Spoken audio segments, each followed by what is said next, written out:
আপনারা কেমন আছেন? আজ আপনাদের জন্য পড়ছি রবীন্দ্রনাথ ঠাকুরের লেখা ছোট গল্প পণ রক্ষা। 1. বংশীবদন তাহার ভাই রসিককে যেমন ভালোবাসিত, এমন করিয়া সচরাচর মাও ছেলেকে ভালোবাসিতে পারে না। পাঠশালা হইতে রসিকের আসিতে যদি কিছু বিলম্ব হইত, তবে সকল কাজ ফেলিয়া সে তাহার সন্ধানে ছুটিত। তাহাকে না খাওয়াইয়া সে নিজের খাইতে পারিত না। রসিকের অল্প কিছু অসুখ বিসুখ হইলেই বংশীর দুই চোখ দিয়া ঝরঝর করিয়া জল ঝরিতে থাকিত। রসিক বংশীর চেয়ে 16 বছরের ছোট। মাঝে যে কয়টি ভাই বোন জন্মিয়াছিল সবগুলি মারা গিয়াছে। কেবল এই সব শেষেরটিকে রাখিয়া যখন রসিকের 1 বছর বয়স, তখন তার মা মারা গেল, এবং রসিক যখন 3 বছরের ছেলে তখন সে পিতৃহীন হইল। এখন রসিককে মানুষ করিবার ভার একা এই বংশীর উপর। তাতে কাপড় বোনাই বংশীর পৈতৃক ব্যবসায়।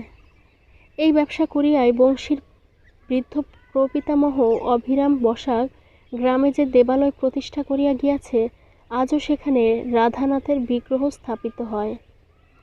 কিন্তু সমুদ্র পার হইতে এক কল দৈত্য আসিয়া বেচারা তাঁতের উপর অগ্নিবাণ হানিল, এবং তাঁতির ঘরে ক্ষুধা সুরকে বসাইয়া দিয়া বাষ্প ফুৎকারে মুহুর্মুহু জয় শৃঙ্গ বাজাইতে লাগিল। তবু তাঁতের কঠিন প্রাণ মরিতে চায় না। ঠুকঠাক ঠুকঠাক করিয়া সুতা দাঁতে লইয়া মাকু এখনও চলাচল করিতেছে, কিন্তু তাহার সাবেক চালচলন চঞ্চলা লক্ষ্মীর মনোভূত হইতেছে না। লোহার দৈত্যটা কলে বলে কৌশলে তাহাকে একেবারে বশ করিয়া লইয়াছে। বংশীর একটু সুবিধা ছিল, থানাগড়ের বাবুরা তাহার মুরব্বী ছিলেন। তাহাদের বৃহৎ পরিবারের সমুদয় শৌখিন কাপড় বংশী বুনিয়া দিত। একলা সব পারিয়া উঠিত না, সেজন্য তাহাকে লোক রাখিতে হইয়াছিল। যদিচ তাহাদের সমাজে মেয়েদের দর বড় বেশি, তবু চেষ্টা করিলে বংশী এতদিনে যেমন তেমন একটা বউ ঘরে আনিতে পারিত। রসিকের জন্যই সে আর ঘটিয়া উঠিল না। পূজার সময় কলিকাতা হইতে রসিকের যে সাজ আমদানি হইত, তাহা যাত্রার দলের রাজপুত্রকেও লজ্জা দিতে পারিত। এইরূপ আর সকল বিষয়েই রসিকের যাহা কিছু প্রয়োজন ছিল না, তাহা যোগাইতে গিয়া বংশীকে নিজের সকল প্রয়োজনই খর্ব করিতে হইল। তবু বংশরক্ষা করিতে হইবে। তাহাদের বিবাহযোগ্য ঘরের একটি মেয়েকে মনে মনে ঠিক করিয়া বংশী টাকা জমাইতে লাগিল। 300 টাকা পণ, এবং অলঙ্কার বাবদ আর 100 টাকা হইলেই মেয়েটিকে পাওয়া যাইবে। স্থির করিয়া অল্প অল্প কিছু কিছু সে খরচ বাঁচাইয়া চলিল। হাতে যথেষ্ট টাকা ছিল না বটে, কিন্তু যথেষ্ট সময় ছিল। কারণ মেয়েটির বয়স সবে 4, এখনও অন্তত 4-5 বছর মেয়াদ পাওয়া যাইতে পারে। কিন্তু কোষ্ঠীতে তাহার সঞ্চয়ের স্থানে দৃষ্টি ছিল রসিকের। সে দৃষ্টি শুভ গ্রহের দৃষ্টি নহে। রসিক ছিল তাহাদের পাড়ার ছোট ছেলে এবং সমবয়সীদের দলের সর্দার। যে লোক সুখে মানুষ হয় এবং যাহা চায় তাহা পাইয়া থাকে, ভাগ্যদেবতা কর্তৃক বঞ্চিত হতভাগাদের পক্ষে তাহার ভারী একটা আকর্ষণ আছে। তাহার কাছে ঘেঁষিতে পাওয়াই যেন কতকটা পরিমাণে আর্থিক বস্তুকে পাওয়ার সামিল। যাহার অনেক আছে সে যে অনেক দেয় বলিয়াই লোকে তাহার কাছে আনাগোনা করে তাহা নহে। সে কিছু না দিলেও মানুষের লুব্ধ কল্পনাকে তৃপ্ত করে। শুধু যে রসিকের শৌখিনতায় পাড়ার ছেলেদের মন মুগ্ধ করিয়াছে, এ কথা বলিলে তাহার প্রতি অবিচার করা হইবে। সকল বিষয়ে রসিক এমন একটি আশ্চর্য নৈপুণ্য ছিল যে, তাহার চেয়ে উচ্চ বংশের ছেলেরাও তাহাকে খাতির না করিয়া থাকিতে পারিত না। সে যাহাকে হাত দেয় তাহাই অতি সুকৌশলে করিতে পারে। তাহার মনের উপর যেন কোনো পূর্ব সংস্কারের মূরতা চাপিয়া নাই। সেই জন্য সে যাহা দেখে তাহাই গ্রহণ করিতে পারে। রসিকের এই কারুনৈপুণ্যের জন্য তাহার কাছে ছেলেমেয়েরা, এমনকি তাহাদের অভিভাবকেরা পর্যন্ত উমেদারি করিত।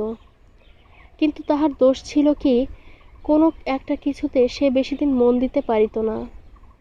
একটা কোনো বিদ্যা আয়ত্ত করিলেই আর সেটা তাহার ভালো লাগিত না।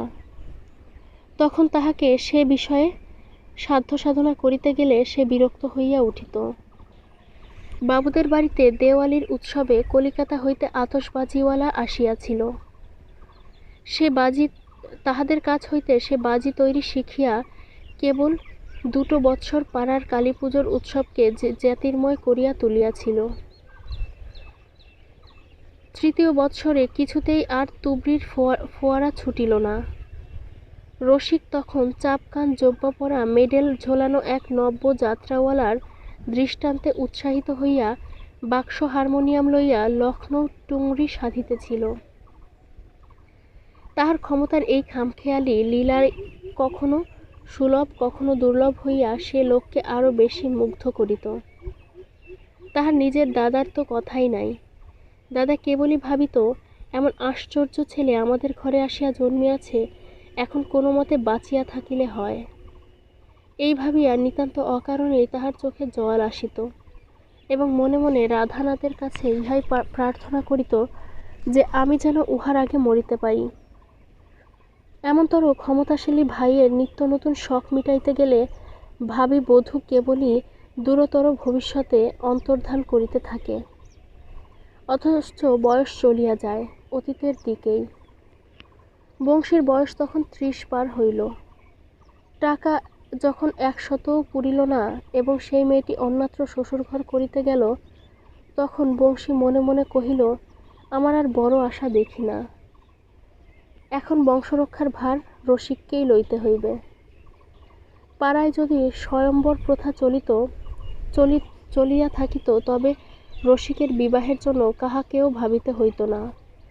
বিধু, তারা, ননী, শশী, সুধা, এমন কত কত নাম করিব, সবাই রসিককে ভালোবাসিত।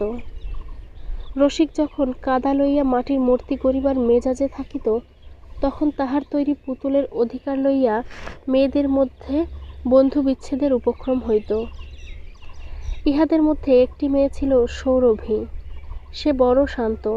সে চুপ করিয়া বসিয়া পুতুল গড়া দেখিতে ভালোবাসিত এবং প্রয়োজন মতো রসিককে কাদা কাঠি প্রভৃতি অগ্রসর করিয়া দিত। তাহার ভারী ইচ্ছা রসিক তাহাকে একটা কিছু ফরমাস করে। কাজ করিতে করিতে রসিক পান চাহিবে জানিয়া সৌরভী তাহা যোগাইয়া দিবার জন্য প্রতিদিন প্রস্তুত হইয়া আসিত। রসিক স্বহস্তের কীর্তিগুলি তাহার সামনে সাজাইয়া ধরিয়া যখন বলিত, শৈরি, তুই এর কোনটা নিবি বল, তখন সে ইচ্ছা করিলে যেটা খুশি লইতে পারিত, কিন্তু সংকোচে কোনোটাই লইত না। রসিক নিজের পছন্দ মতো জিনিসটি তাহাকে তুলিয়া দিত। পুতুল গড়ার পর্ব শেষ হইলে যখন হারমোনিয়াম বাজাইবার দিন আসিল, তখন পাড়ার ছেলেমেয়েরা সকলে এই যন্ত্রটা টেপাটুপি করিবার জন্য ঝুঁকিয়া পড়িত। রসিক তাহাদের সকলকেই হুঙ্কার দিয়া খেদাইয়া রাখিত। সৌরভী কোনো উৎপাত করিত না। সে তাহার ডুরে শাড়ি পরিয়া বড় বড় চোখ মেলিয়া বাম হাতের উপর শরীরটার ভর দিয়া হেলিয়া বসিয়া চুপ করিয়া আশ্চর্য হইয়া দেখিত। রসিক ডাকিত, আয় শৈরি, একবার টিপিয়া দেখ। সে মৃদু মৃদু হাসিত, অগ্রসর হইতে চাহিত না। রসিক আত্মসম্মতি সত্ত্বেও নিজের হাতে তাহার আঙ্গুল ধরিয়া তাহাকে দিয়া বাজাইয়া লইত।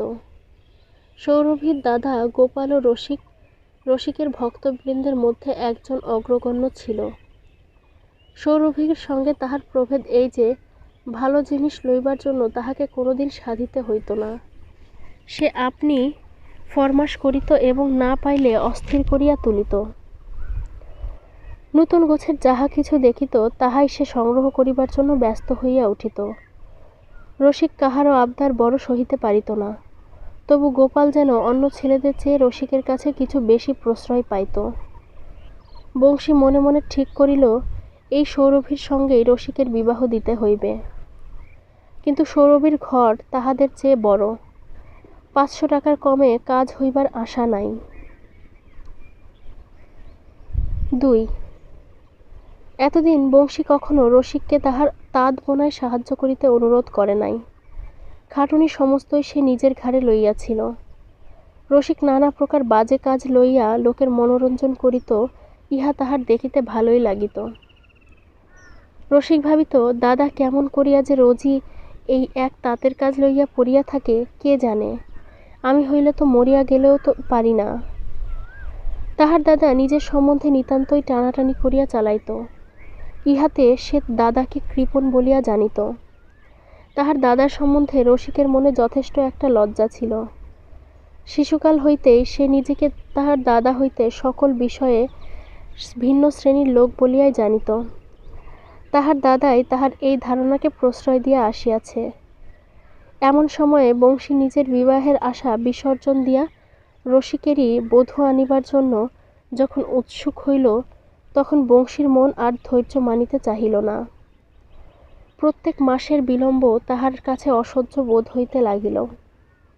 বাজনা বাজিতেছে, আলো জ্বালা হইয়াছে, বর সজ্জা করিয়া রসিকের বিবাহ হইতেছে। এই আনন্দের ছবি বংশীর মনে তৃষ্ণার্তের সম্মুখে মৃগ তৃষ্ণিকার মতো কেবলই জাগিয়া আছে। তবু যথেষ্ট দ্রুত বেগে টাকা জমিতে চায় না। যত বেশি চেষ্টা করে ততই যেন সফলতাকে আরও বেশি দূরবর্তী বলিয়া মনে হয়। বিশেষত মনের ইচ্ছার সঙ্গে শরীরটা সমান বেগে চলিতে চায় না, বারবার ভাঙিয়া ভাঙিয়া পড়ে। পরিশ্রমের মাত্রা দেহের শক্তিকে ছাড়াইয়া যাইবার জো করিয়াছে। যখন সমস্ত গ্রাম নিষুপ্ত, কেবল নিশাচরীর চৌকিদারের মতো প্রহরে প্রহরে শ্রীগালের দল হাঁক দিয়া যাইতেছে, তখনও মিটমিটে প্রদীপে বংশী কাজ করিতেছে। এমন কত রাত ঘটিয়াছে, বাড়িতে তাহার এমন কেহই ছিল না যে তাহাকে নিষেধ করে। এদিকে যথেষ্ট পরিমাণে পুষ্টিকর আহার হইতেও বংশী নিজেকে বঞ্চিত করিয়াছে। গায়ের শীতবস্ত্রখানা জীর্ণ হইয়া পড়িয়াছে। তাহা নানা ছিদ্রের খিড়কির পথ দিয়া গোপনে শীতকে ডাকিয়া ডাকিয়াই আনে। গত 2 বৎসর হইতে প্রত্যেক শীতের সময় বংশী মনে করে, এইবারটা একরকম করিয়া চালাইয়া দিই, আর একটু হাতে টাকা জমুক।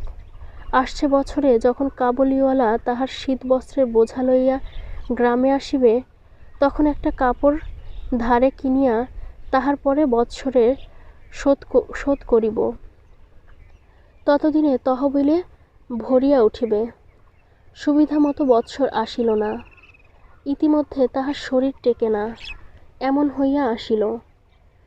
এতদিন পরে বংশী তাহার ভাইকে বলিল, তাঁতের কাজ আমি একলা চালাইয়া উঠিতে পারি না, তুমি আমার কাজে যোগ দাও। রসিক কোনো জবাব না করিয়া মুখ বাঁকাইল। শরীরের অসুখে বংশীর মেজাজ খারাপ ছিল। সে রসিককে ভর্ৎসনা করিল, কহিল, বাপ পিতামহের ব্যবসা পরিত্যাগ করিয়া তুমি যদি দিনরাত হো হো করিয়া বেড়াইবে, তবে তোমার দশা হইবে কি? কথাটা অসঙ্গত নহে, এবং ইহাকে কটূক্তিও বলা যায় না। কিন্তু রসিকের মনে হইল এত বড় অন্যায় তাহার জীবনে সে কোনোদিন সহ্য করে নাই।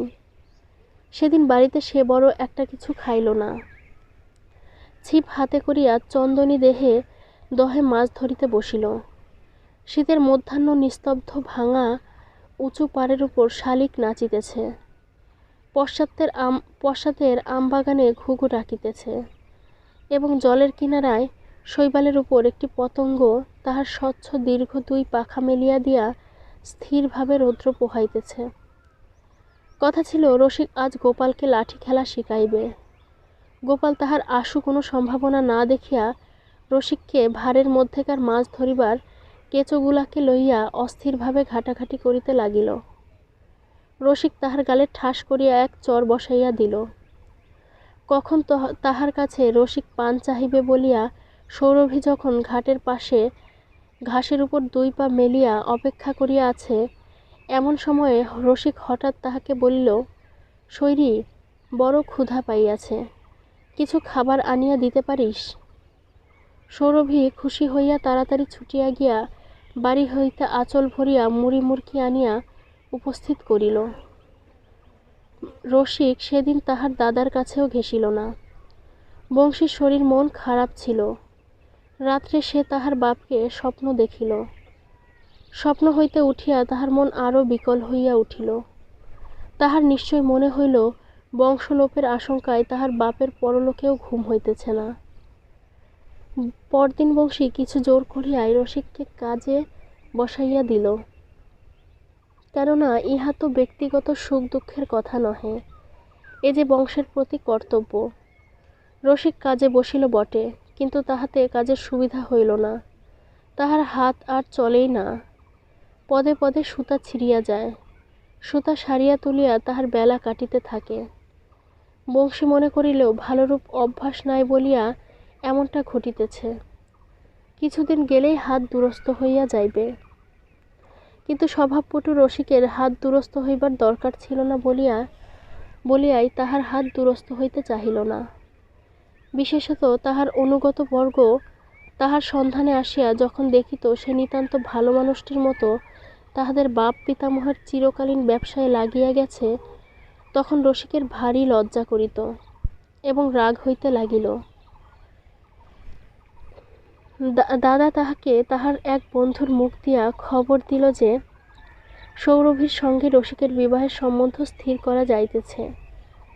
বংশী মনে করিয়াছিল এই সুখবরটাই নিশ্চয় রসিকের মন নরম হইবে, কিন্তু সেরূপ ফল তো দেখা গেল না। দাদা মনে করিয়াছেন সৌরভীর সঙ্গে বিবাহ হইলেই আমার মোক্ষলাভ হইবে। সৌরভীর প্রতি হঠাৎ তাহার ব্যবহারের এমনই পরিবর্তন হইল যে সে বেচারা আঁচলের প্রান্তে পান বাঁধিয়া তাহার কাছে আসিতে আর সাহসই করিত না। সমস্ত রকম সকম দেখিয়া কি জানি এই ছোট শান্ত মেয়েটির ভারী কান্না পাইতে লাগিল। হারমোনিয়াম বাজনা সম্বন্ধে অন্য মেয়েদের চেয়ে তাহার যে একটু বিশেষ অধিকার ঘটিয়াছিল সে তো ঘুচিয়াই গেল। তারপর সর্বদাই রসিকের যে ফাই ফরমাস খাটিবার ভার তাহার উপর ছিল সেটাও রহিল না। হঠাৎ জীবনটা ফাঁকা এবং সংসারটা নিতান্ত ফাঁকি বলিয়া তাহার কাছে মনে হইতে লাগিল। এতদিন রসিক এই গ্রামের বনবাদার, রথতলা, রাধানাথের মন্দির, নদী, খেয়াঘাট, বিল, দিঘি, কামারপাড়া, ছুতারপাড়া, হাটবাজার সমস্তই আপনার আনন্দে ও প্রয়োজনে বিচিত্রভাবে অধিকার করিয়া লইয়াছিল। সব জায়গাতেই তাহার একটা একটা আড্ডা ছিল। যেদিন যেখানে খুশি, কখনো বা একলা কখনো বা দল বলে কিছু না কিছু লইয়া থাকিত। এই গ্রাম এবং থানাগড়ের বাবুদের বাড়ি ছাড়া জগতের আর যে কোনো অংশ তাহার জীবনযাত্রার জন্য প্রয়োজনীয় তাহা সে কোনোদিন মনেও করে নাই। আজ এই গ্রামে তাহার মন আর কুলাইল না। দূর দূর বহু দূরের জন্য তাহার চিত্ত ছটফট করিতে লাগিল। তাহার অবসর যথেষ্ট ছিল। বংশী তাহাকে খুব বেশিক্ষণ কাজ করাইত না, কিন্তু ওই একটুক্ষণ কাজ করিয়াই তাহার সমস্ত অবসর পর্যন্ত যেন বিস্বাদ হইয়া গেল। এরূপ খণ্ডিত অবসরকে কোনো ব্যবহারে লাগাইতে তাহার ভালো লাগিল না।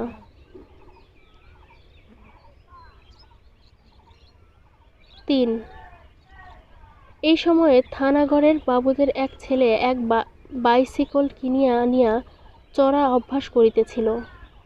রসিক সেটাকে লইয়া অতি অল্পক্ষণের মধ্যেই এমন আয়ত্ত করিয়া লইল যেন সে তাহার নিজেরই পায়ের তলাকার একটা ডানা। কিন্তু কি চমৎকার, কি স্বাধীনতা, কি আনন্দ! দূরত্বের সমস্ত বাধাকে এই বাহনটা যেন তীক্ষ্ণ সুদর্শন চক্রের মতো অতি অনায়াসে কাটিয়া দিয়া চলিয়া যায়। ঝড়ের বাতাস যেন চাকার আকার ধারণ করিয়া উন্মত্তের মতো মানুষকে পিঠে করিয়া লইয়া ছোটে। রামায়ণ মহাভারতের সময় মানুষ সে কখনো কখনো দেবতার অস্ত্র লইয়া যেমন ব্যবহার করিতে পাইত, এ যেন সেই রকম। রসিকের মনে হইল এই বাইসিকল নহিলে তাহার জীবন বৃথা। দাম এমনই কি বেশি, ১২৫ টাকা মাত্র। তাই ১২৫ টাকা দিয়া মানুষ একটা নূতন শক্তি লাভ করিতে পারে, ইহা তো সস্তা। বিষ্ণুর গরুর বাহন এবং সূর্যের অরুণ সারথি তো সৃষ্টিকর্তাকে কম ভোগায় নাই, আর ইন্দ্রের উচ্চ শ্রবার জন্য সমুদ্র মন্থন করিতে হইয়াছিল। কিন্তু এই বাইসিকলটি আপন পৃথিবীজয়ী গতিবেগ স্তব্ধ করিয়া কেবল ১২৫ টাকার জন্য দোকানের এক কোণে দেয়াল ঠেস দিয়া প্রতীক্ষা করিয়া আছে। দাদার কাছে রসিক আর কিছু চাহিবে না পণ করিয়াছিল, কিন্তু সে পণ রক্ষা হইল না। তবে চাওয়াটার কিছু বেশ পরিবর্তন করিয়া দিল। কহিল, আমাকে 125 টাকা ধার দিতে হইবে। বংশীর কাছে রসিক কিছুদিন হইতে কোনো আবদার করে নাই। ইহাতে শরীরের অসুখের উপর আর একটা গভীরতর বেদনা বংশীকে দিনরাত্রি পীড়া দিতেছিল। তাই রসিক তাহার কাছে দরবার উপস্থিত করিবা মাত্রই মুহূর্তের জন্য বংশীর মন নাচিয়া উঠিল। মনে হইল, দূর হোক গে ছাই, এমন করিয়া আর টানাটানি করা যায় না, দিয়া ফেলি। কিন্তু বংশ, সে যে একেবারেই ডোবে। 125 টাকা দিলে আর বাকি থাকে কি? ধার? রসিক 125 টাকা ধার শুধিবে? তাই যদি সম্ভব হইত তো বংশী নিশ্চিন্ত হইয়া মরিতে পারিত। বংশী মনটাকে একেবারে পাথরের মতো শক্ত করিয়া বলিল, সে কি হয়? 125 টাকা আমি কোথায় পাইব? রসিক বন্ধুদের কাছে বলিল, এ টাকা যদি না পাই তবে আমি বিবাহ করিবই না। বংশীর কানে যখন সে কথা গেল তখন সে বলিল, এও তো মজা মন্দ নয়। পাত্রীকে টাকা দিতে হইবে, আবার পাত্রকে না দিলেও চলিবে না। এমন দায় তো আমাদের 7 পুরুষের মধ্যে কখনো ঘটে নাই। রসিক সুস্পষ্ট বিদ্রোহ করিয়া তাদের কাজ হইতে অবসর লইল। জিজ্ঞাসা করিলে বলে, আমার অসুখ করিয়াছে। তাদের কাজ না করা ছাড়া তাহার আহার বিহারে অসুখের কোনো লক্ষণ প্রকাশ পাইল না। বংশী মনে মনে একটু অভিমান করিয়া বলিল, থাক, উহাকে আমি আর কখনো কাজ করিতে বলিব না, বলিয়া রাগ করিয়া নিজেকে আরও বেশি কষ্ট দিতে লাগিল। বিশেষত সেই বছরেই বয়কটের কল্যাণে হঠাৎ তাঁতের কাপড়ের দর এবং আদর অত্যন্ত বাড়িয়া গেল। তাঁতিদের মধ্যে যাহারা অন্য কাজে ছিল তাহারা প্রায় সকলে তাঁতে ফিরিল। নিয়ত চঞ্চল মাকুগুলা ইঁদুর বাহনের মতো সিদ্ধিদাতা নায়ককে বাংলাদেশের তাঁতির ঘরে দিনরাত কাঁধে করিয়া দৌড়াইতে লাগিল। এখন এক মুহূর্ত তাঁত কামাই পড়িলে বংশীর মন অস্থির হইয়া উঠে। এই সময় রসিক যদি তাহার সাহায্য করে তবে 2 বৎসরে কাজ 6 মাসে আদায় হইতে পারে। কিন্তু সে আর ঘটিল না। কাজেই ভাঙা শরীর লইয়া বংশী একেবারে সাধ্যের অতিরিক্ত পরিশ্রম করিতে লাগিল। রসিক প্রায় বাড়ির বাহিরেই কাটায়। কিন্তু হঠাৎ একদিন যখন সন্ধ্যার সময় বংশীর হাত আর চলে না, পিঠের দ্বারা যেন ফাটিয়া পড়িতেছে, কেবলই কাজের গোলমাল হইয়া যাইতেছে এবং তাহা সারিয়া লইতে বৃথা সময় কাটিতেছে, এমন সময় শুনিতে পাইল সেই কিছুকালের উপেক্ষিত হারমোনিয়াম যন্ত্রে আবার লখনৌই টুংরি বাজিতেছে। এমন দিন ছিল যখন কাজ করিতে করিতে রসিকের এই হারমোনিয়াম বাজনা শুনিলে গর্বে ও আনন্দে বংশীর মন পুলকিত হইয়া উঠিত। আজ একেবারেই সেরূপ হইল না। সে তাঁত ফেলিয়া ঘরের আঙিনার কাছে আসিয়া দেখিল একজন কোথাকার অপরিচিত লোককে রসিক বাজনা শুনাইতেছে। ইহাতে তার জ্বরতপ্ত ক্লান্ত দেহ আরও জ্বলিয়া উঠিল। মুখে তাহার যাহা আসিল তাহাই বলিল। রসিক উদ্ধত হইয়া জবাব করিল, তোমার অন্নে যদি আমি ভাগ বসাই তবে আমি ইত্যাদি ইত্যাদি। বংশী কহিল, আর মিথ্যা বড়াই করিয়া কাজ নাই, তোমার সামর্থ্য যতদূর ঢের দেখিয়াছি। শুধু বাবুদের নকলে বাজনা বাজাইয়া নবাবি করিলেই তো হয় না। বলিয়া সে চলিয়া গেল। আর তাতে বসিতে পারিল না। ঘরে মাদুরে গিয়া শুইয়া পড়িল। রসিক যে হারমোনিয়াম বাজাইয়া চিত্ত বিনোদন করিবার জন্য সঙ্গী জুটাইয়া আনিয়াছিল তাহা নহে। থানাগড়ের যে সার্কাসের দল আসিয়াছিল, রসিক সেই দলের চাকরির উমেদারি করিতে গিয়াছিল।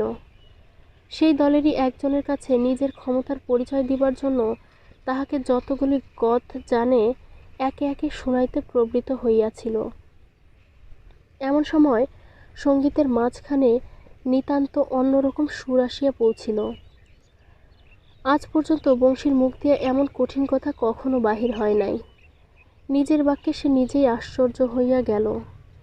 তাহার মনে হইল যেন তাহাকে অবলম্বন করিয়া আর একজনকে এই নিষ্ঠুর কথাগুলো বলিয়া গেল। এমনতর মর্মান্তিক ভর্ৎসনার পরে বংশীর পক্ষে আর তাহার সঞ্চয়ের টাকা রক্ষা করা সম্ভবপর নহে। যে টাকার জন্য হঠাৎ এমন অভাবনীয় কাণ্ডটা ঘটিতে পারিল, সেই টাকার উপর বংশীর ভারী একটা রাগ হইল, তাহাতে আর তার কোনো সুখ রহিল না। রসিক যে তাহার কত আদরের সামগ্রী, এই কথা কেবলই তাহার মনের মধ্যে তোলপাড় করিতে লাগিল। যখন সে দাদা শব্দ পর্যন্ত উচ্চারণ করিতে পারিত না, তখন তাহার দুরন্ত হস্ত হইতে তাঁতের সুতাগুলাকে রক্ষা করা এক বিষম ব্যাপার ছিল। যখন তাহার দাদা হাত বাড়াইবা মাত্র সে অন্য সকলের কোল হইতে ঝাঁপাইয়া পড়িয়া সবেগে তাহার বুকের উপর আসিয়া পড়িত এবং তাহার ঝাঁকড়া চুল ধরিয়া টানাটানি করিত, তাহার নাক ধরিয়া দন্তহীন মুখের মধ্যে পুরিবার চেষ্টা করিত, সে সমস্তই সুস্পষ্ট মনে পড়িয়া বংশীর প্রাণের ভিতরটাতে হা হা করিতে লাগিল। সে আর শুইয়া থাকিতে পারিল না। রসিকের নাম ধরিয়া বার কয়েক করুণ কণ্ঠে ডাকিল। সাড়া না পাইয়া তাহার জ্বর লইয়াই সে উঠিল। গিয়া দেখিল সেই হারমোনিয়ামটা পাশে পড়িয়া আছে। অন্ধকারে দাওয়ায় রসিক চুপ করিয়া একলা বসিয়া। তখন বংশী কোমর হইতে সাপের মতো সরু লম্বা এক থলি খুলিয়া ফেলিল। রুদ্ধপ্রায় কণ্ঠে কহিল, এই নে ভাই, আমার এ টাকা সমস্ত তোরই জন্য। তোরই বউ ঘরে আনিব বলিয়া আমি এ জমাইতেছিলাম, কিন্তু তোকে কাঁদাইয়া আমি জমাইতে পারিব না। ভাই আমার, গোপাল আমার, আমার সে শক্তি নাই। তুই চাকার গাড়ি কিনিস, তোর যা খুশি তাই করিস। রসিক দাঁড়াইয়া উঠিয়া শপথ করিয়া কঠোর স্বরে কহিল, চাকার গাড়ি কিনিতে হয়, বউ আনিতে হয়, আমার নিজের টাকাই করিব, তোমার ও টাকা আমি ছুঁইব না বলিয়া বংশীর উত্তরের অপেক্ষা না করিয়া ছুটিয়া চলিয়া গেল।